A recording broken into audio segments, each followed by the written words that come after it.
Biz Files. I'm Rosanne DeTorres, and I am the host of Biz Files. Biz Files is the talk show for business owners by business owners, where you'll get tips and insights from successful entrepreneurs who reveal their secrets to success and the pitfalls to avoid. Whether you're a seasoned entrepreneur or just starting out in business, Biz Files offers business owners proven strategies for starting and scaling your business. Learn to think like an entrepreneur with Biz Files. Please check out my website at bizfiles.tv for information about future editions of Biz Files and tantalizing information and resources for entrepreneurs. Joining us today is Don Seckler.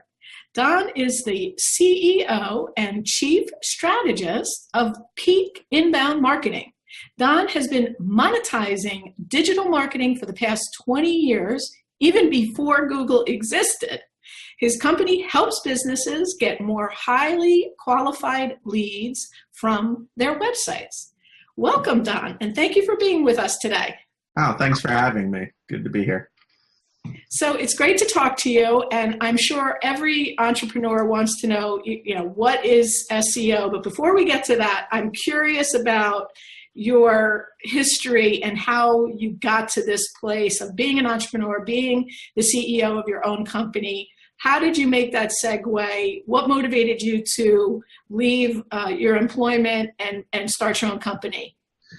Well, I was working in the print industry, in the magazine business, and the internet stuff had started up and gotten pretty exciting, and I was a little frustrated at the growth that we were able to make on the digital side of the business, and I saw it as the future, and it was a little frustrating for me, and so I decided that my kids were all grown up and moved out of the house, and I had a chance where I had a little bit less responsibility, and I could try something on my own, and just from that frustration, I decided to go ahead and give it a shot and start my own business. So the frustration came from wanting to implement new ideas and not being able to?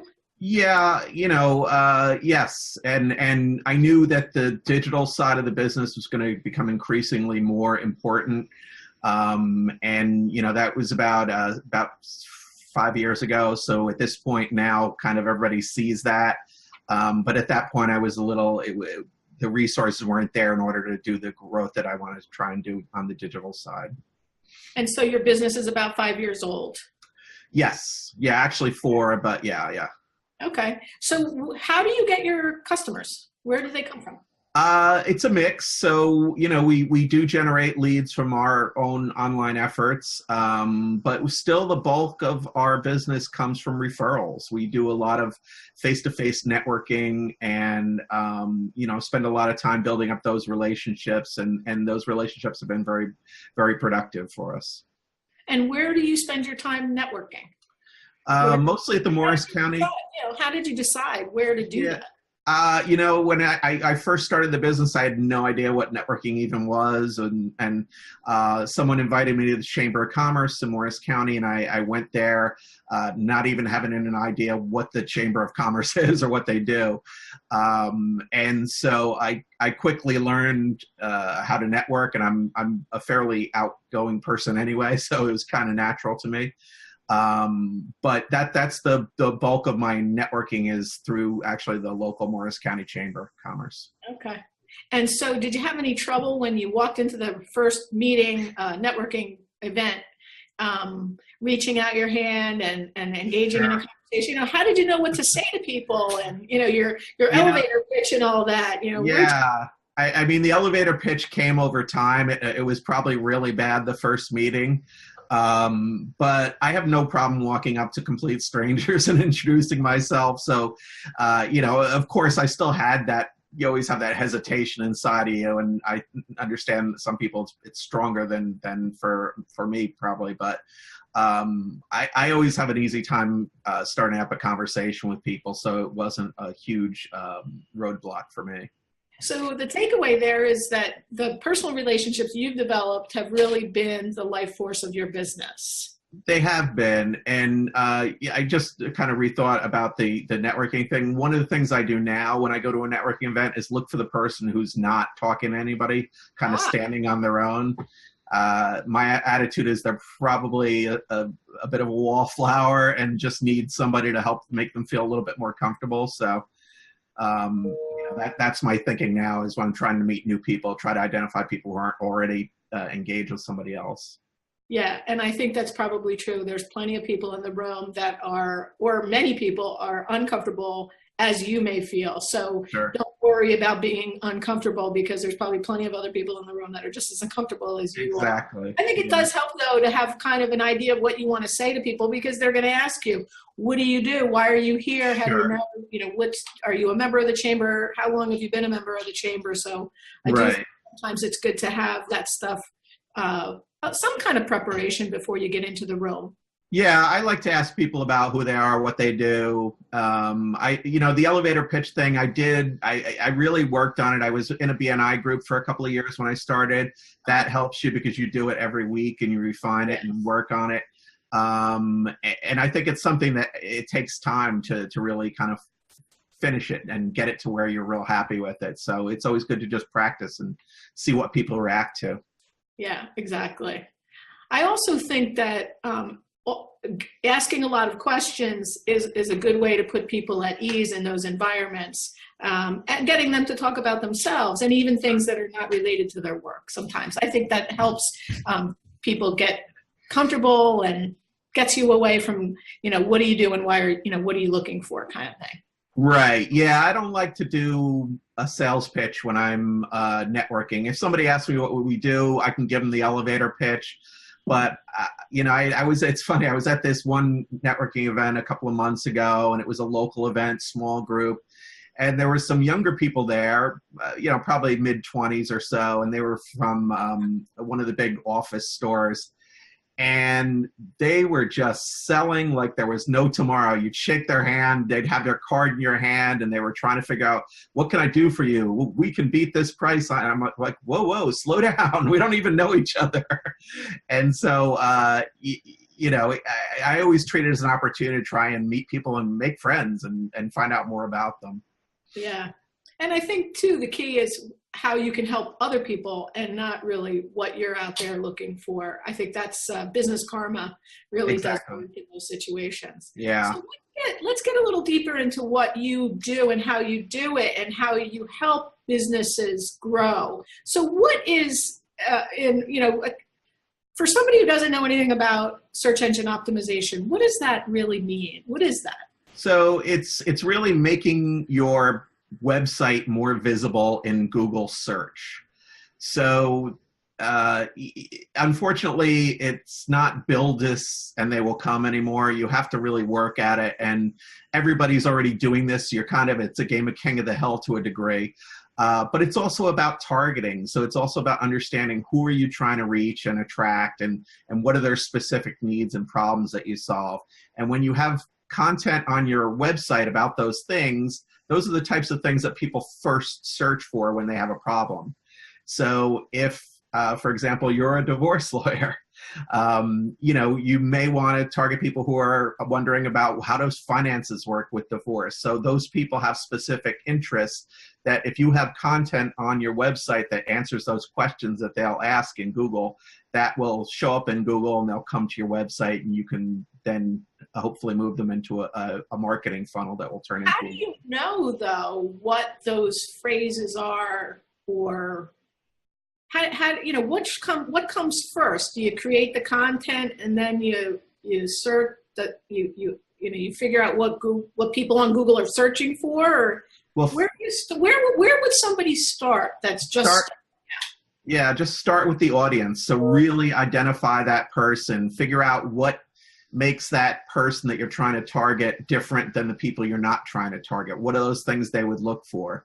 So, when we go back to the example of the finances and divorce, you could say, okay, well, we're looking for more affluent customers, so we can talk about things like art collections or stock options or things that people with less money would not be searching about. So trying to identify what in your prospects profile are the things that are different, that make them different, that you can create content around. That's really the valuable first step, is identifying that audience really well.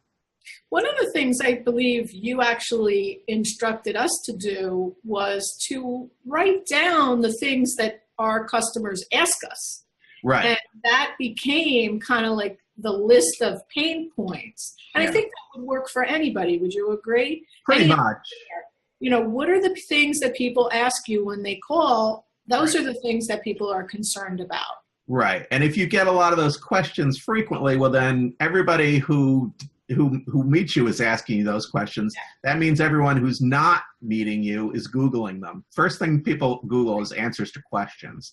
Yeah. So, you definitely want to make a list of every question you've ever been asked by a prospect and figure out which ones are the most common. And those are great places to get started with content.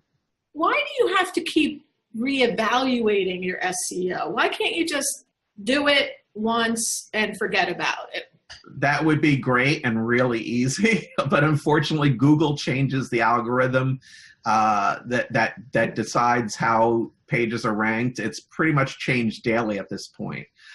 There are bigger changes and smaller changes that happen all the time, but you have to kind of keep up with those. And the other thing is, like I said before, it is kind of a game of king of the hill.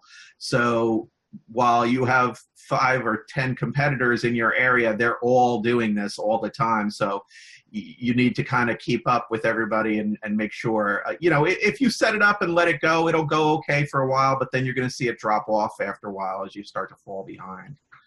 What is the one crucial thing that you really have to remember when you talk about digital marketing? Well, to me, the most crucial thing is the targeting. So targeting is so important, because when you have a fit between your prospect's needs and your marketing message, that's where you're going to have success. So to me, it all starts with the audience and the targeting. The rest of it, there's a lot of technical stuff that goes on and things like that we generally handle and don't, involve the clients with as much. But that targeting part is the key to success in all of your marketing, really. Well, what do you say to those people that say, your customers that say, but anybody could be my client? Then I say, well, you're going to get nobody as your client. Even, you can even look at something as basic as a pizza parlor, okay? So local pizza place. They're going to have different audiences. There's going to be the sports guy who's having his friends over for a party. There's the busy mom who has to get dinner for the kids. There's a bunch of different audiences that you can approach with different marketing tactics, and they all have different needs for the same product. So that's why it's so important to segment and target. But does social media really work? I mean, are people really getting leads and customers on Facebook? They are if they're working it. So, unfortunately, it's not as easy as kind of using Facebook for your own needs and chuckling at a few posts and things like that. It has to be a thought out strategy. And you do have to invest usually time and money into developing the content strategy. But it can be used, the other option is to use Facebook ads, which, can be successful, again, if they're very targeted. And so is your strategy for Google ads or SEO different from what you would recommend for people that are using social media as a marketing tool, or do they overlap? No, I think they overlap a lot, actually. The technical implementation of them is going to be different. Okay. So showing up in Google for things is going to be different than, an ad strategy or a social media strategy. But in the end, the planning and the targeting and the process and the execution, up to the execution point, they're all pretty much the same. So you need to identify your targets, build a strategy, execute it, and then evaluate it. That's the key part, is looking at, okay, here's what we did this month, and this worked, and this didn't work, and evaluating which strategy should be expanded and which one should be changed. How does a business owner, though, know if they're getting a return on that investment? How do you track that? If, what would an entrepreneur do? Well, everything's trackable online, first of all. So that's what there's a lot of people, I think, have the misnomer that it's just the internet. Everything's floating around. Maybe somebody came to the website. But the idea is that, you're doing this marketing effort up front to get people to your website. Then you need to have a process in place to convert those people, those visitors to your website, into leads. So we want to understand the buyer's journey. We want to try and get them to do things like fill out forms or call us, and all of that stuff is very trackable. So we don't want to just drop them on the website. We want to see where they go on the website. We want to see what they do. We want to see what they interact with, and you can do all of that digitally. And so, for example, if you have a downloadable form that nobody seems that interested in, well, nobody's downloading it, nobody's opting into it, well, maybe we need to create a different kind of content there. Right. So it may be, it could be that page is not well written. It could be that the form is too long and asking for too much information. There's a lot of variables in there, but again, if we're not getting results, that's why we want to do that analysis and go back and shift the strategy a little bit. How do people find you then on Google? How does Google do that?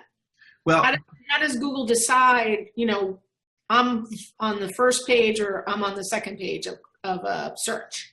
Okay, so I'll give you the very, very simple answer, which is Google's always trying to satisfy searcher intent. So Google's business is driven by their ad business. That's where they get their money. They get the money for ads if they have everybody coming to Google to search all the time. So they want that experience when somebody finds a Google search result, clicks it, goes to that website. They want that to be a good experience for that user. And when it is, then they say, oh, that was great. I'm going to go back to Google to search again. So they always weigh the page of your website, and they look at individual pages separately, and they weigh that versus the query the person is asking. And they say, okay, this matches really well, so this is going to rank higher. Now, there's a lot more technical stuff that I won't go into here that goes into that evaluation, but it's really about how well does this meet that question that person's asking. So that's why I always advise people to have individual pages about different products or different services that they offer. So, for example, if you are an architect and you have do home additions and you also do full construction of houses, those pages should be separate pages that talk specifically about each of those subjects, because both those two different subjects are going to be searched for by two different people. Probably nobody's going to look for both at the same time. They're either going to put an addition on their existing house or they might be building a new house. So we want to come up for those different things in different searches. Okay. So then so once you know what people are searching for, you kind of have to know what people are searching for, right? Right.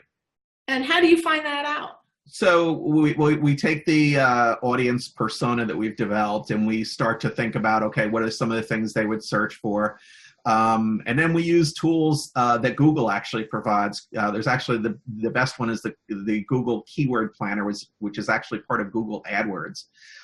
It's a free tool, but you can put in a list of 5-10 keywords, and Google will give you a lot of related keywords. So then you can see.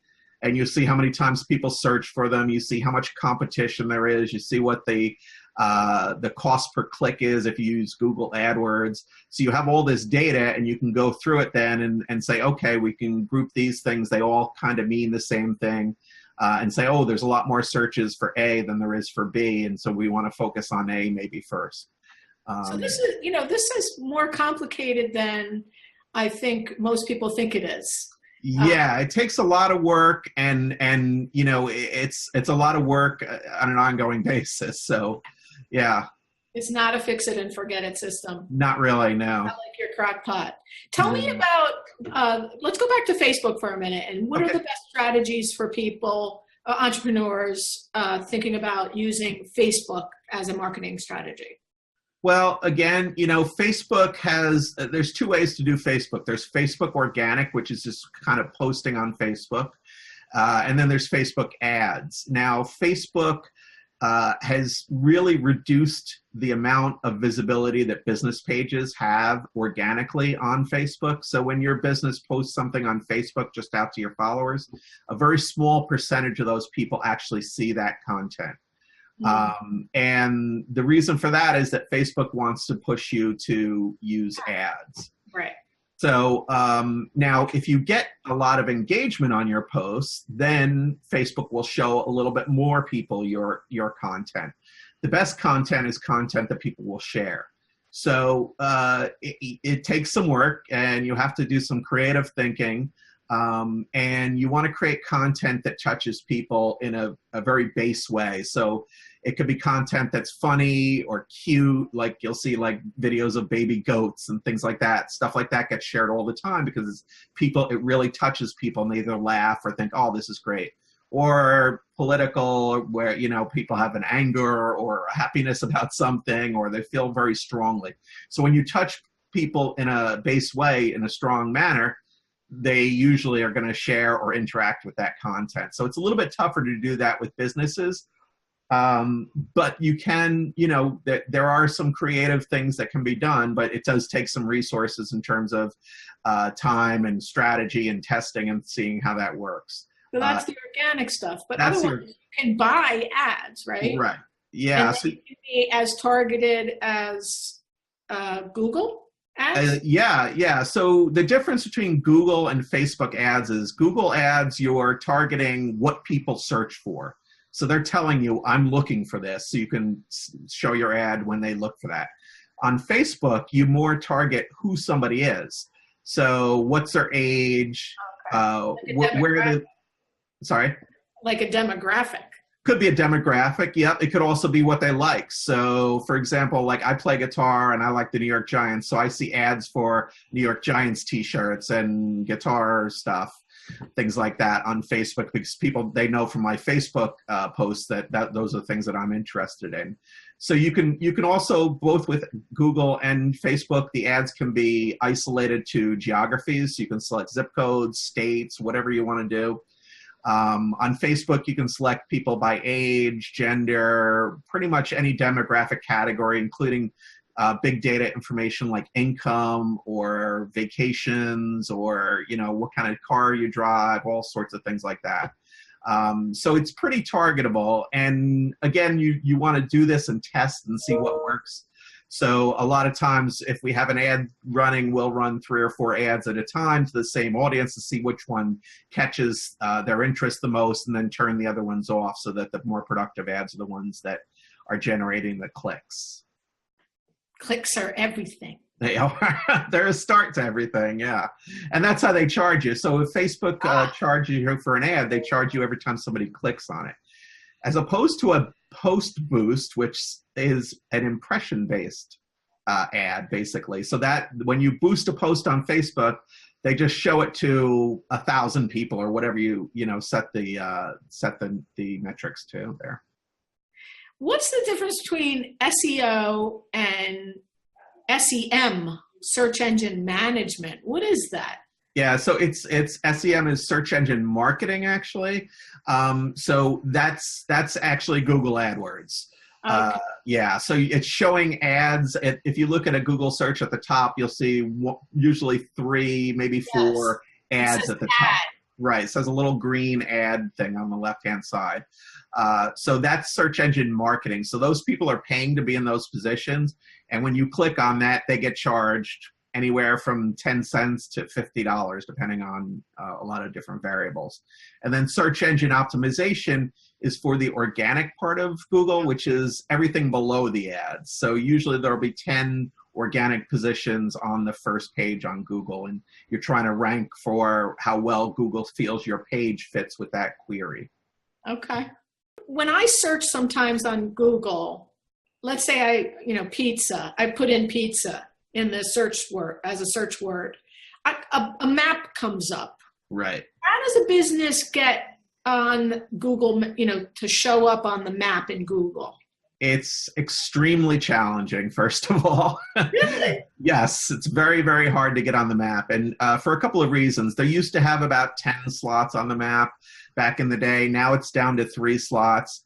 And a lot of the decision of which things are shown on the map are based on your physical location when you're searching. So if you're searching from your phone, where it's going to depend on where you physically are at the time for the most part.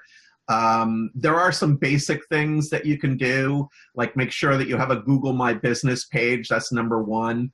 If you don't have that, you can go to google.com/business and sign up for that. That'll ensure you're at least eligible to be on the map. And from there, it's a matter of more and more, it's where the person is positioned and then what Google thinks your business is about.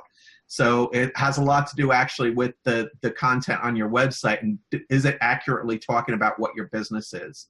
So does my pizza restaurant website, if it's not talking about pizza and maybe it's just saying, hey, we're an Italian restaurant, and there's no mention of pizza, when somebody types pizza, you're going to have a very hard time showing up in that box, in the map box. One of the other things that we found of interest to our business was online reviews, and actually trying to get some of our customers, satisfied customers, to review us. How important are those? They're important mostly for the reason that they show up in the search results. So you will see reviews from reviews that are done on Google is probably the #1 focus for most businesses. You'll also see Facebook reviews will show up in Google searches. Yelp reviews will show up in searches, and they show up with the stars usually. So.